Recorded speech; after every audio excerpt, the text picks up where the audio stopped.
ரே நம்ம இப்போ எங்கே வந்திருக்கோம்? பீச்சுக்கு வந்திருக்கோம். ஸோ நம்ம இப்போ எங்கே போயிட்டுருக்கோன்னு பார்த்தீங்கன்னா பாரிஸ்லேருந்து 2 hours ட்ராவல் பண்ணி மவுண்ட் பீச்சுக்கு தான் வந்திருக்கோம். ஸோ இங்கே பார்க்கறதுக்கே அவ்வளோ ப்ளசண்ட்டாக ஃபீல் ஆச்சு. அப்படியே வருந்தா வந்துட்டு ஒரு செல்ஃபியை போட்டுட்டு என்னடா நடக்குதுன்னு சொல்லி திரும்பி பார்க்கறதுக்குள்ள பார்த்தீங்கன்னா ரோட்டில் ட்ரெயின் போயிட்டுருக்கேன். என்னடா ரோட்லலாம் ட்ரெயின் விட்டுறீங்கன்னு திரும்பி பார்த்தா ஸ்ட்ரீட் ஃபுல்லாக கடையை போட்டு வச்சுருக்காங்க. சரின்ட்டு ஒரு பர்ச்சேசிங்கை போட்டுட்டு அப்படியே பீச்சை தேடி போகிறோம் போயிட்டே இருந்தால் ஃபைனலாக பீச்சை தேடி கண்டுபிடிச்சாச்சு.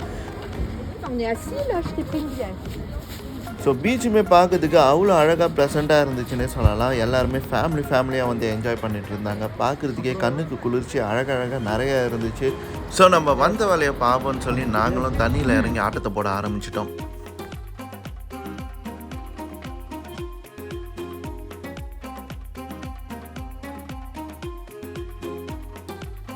ஃபைனலாக தண்ணியில் ஆட்டம் போட்டு முடிச்சுட்டு கிளம்பும் போது ரேணு ஐஸ்கிரீம் வேணும்னு ஒரே இடம். சரின்ட்டு க்யூவில் நின்று அடிச்சு பிடிச்சி ஐஸ்கிரீம் வாங்கி ரேணுக்கு கொடுத்துட்டு ஒரு வழியாக ட்ரிப்பை முடிச்சாச்சுங்க.